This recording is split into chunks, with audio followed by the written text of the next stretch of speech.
Villanova, I don't know. I don't know what they're going to do with Kyle Neptune. I mean, if he's not let go tomorrow or soon, his seat is on fire because this is obviously replacing the legend. You don't want to be the guy to be the guy to replace the legend. You want to be the guy that replaces the guy that replaces the legend, right? Obviously Neptune was one of his top assistants. Jay Wright's top assistants, and it's just not working out. They have a pretty good roster, you would think. Wooga Poplar is one of their best players, with Eric Dixon, who's been there forever and has suffered through injuries, but has really improved his game and extended his game out. And it just wasn't working out. Poplar, obviously coming from Miami, has a Final Four, pedigree from there, and he was a key player on that team. And Villanova's been great in Madison Square Garden over the years, just not with Kyle Neptune. So, Villanova's got a lot of questions that need to be answered as far as where their program and the direction is, and whether Kyle Neptune is going to be the guy or is the next person up going to be. And that'll be interesting because that's a hell of a program with a hell of a history, 3 national titles, several Final Fours, obviously, well sought out job if Kyle Neptune is let go. I don't know if he will. I don't have any inside information on that. But I would expect that the fan base is not happy because they're not making the NCAA tournament at all after tonight. I think they'd have to pretty much win the Big East to do it, or at least get to the finals to even get within the bubble. But now they're completely outside of it. All right, we're going to preview the Creighton-UConn Big East semifinal in a bit, but let me first ask you, when I talk to Villanova fans on Twitter, social media, some of them say, well, that guy might be a good coach, but is he the right fit for us, for, Catholic Northeastern institution, particular about its values? What do you say? Where do you weigh in on that cultural element? Because, for instance, Buzz Williams, coaching at Texas A&M might not seem like a cultural fit, but wait, he coached at Marquette. That is a Catholic university. So culture seems pretty malleable here in terms of what is deemed an acceptable fit for Villanova. How do you get at that question?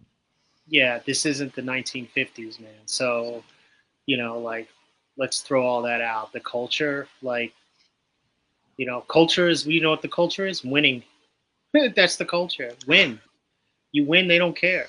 Jay Wright was dressed in, he was dressed like Wall Street guy, very smooth, very, GQ. He didn't seem like your typical Catholic school coach, right? So I think, it's 2025, I don't think it's the 1950s anymore. So there might be some old heads that care about that, but they're not the ones that are, really all they care about is getting the winning, to get the winning done, and we'll work from there. And if you're not winning, then you ain't gonna fit the culture, period. So it is a job that I think that they obviously have certain values. It is a Catholic school that they internally want to have. They're not going to just get some Wheeler and like Will Wade will never be the coach of Villanova, right? Yeah. Right. Or like Chris Beard or Billy Gillespie, whatever happened to him? Is he? Didn't he? He's at Tarleton, I believe. He's at Tarleton State, I believe. Or he's at Tarleton State. Perfect. That's a perfect place for him.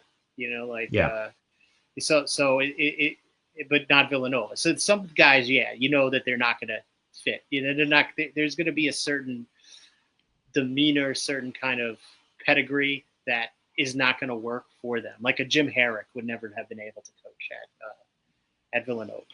Yeah. So but with NIL now, there's kind of curves, and with NIL as well, you have to keep in mind.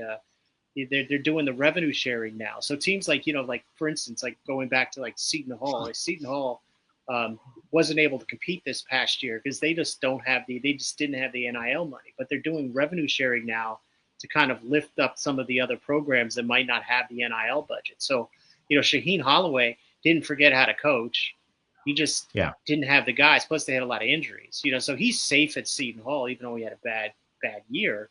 But he lost Kadari Richmond, who's now playing for St. John's and is a first-team All-Big East player. And, this team is probably going to be a 2 seed. So that's a huge loss of a guy to get because he just couldn't pay him. And guys like Rick Pitino know that. So, and he mentioned it. So, Villanova, I think, is pretty solid as far as NIL is concerned. Obviously, they were able to keep Dixon around. They brought in Awuga Poplar, who, again, a pretty decorated player from Miami with Final Four pedigree.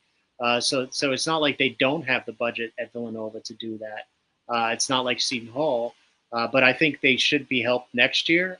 But the Neptune situation is something that's probably pretty tumultuous, and I would think that the fan base is not going to be that much patient with him any longer. Maybe he gets one more year to work it out, and they better as heck make the NCAA tournament next year, because otherwise, I just don't see. Jay Wright raised the profile of this program. Obviously, Massimino won a title, but they didn't have like the full on expectations to win it every year. That was kind of like a shocking year anyway. But Jay Wright really lifted that program into the stratosphere, almost making it a blue blood basically.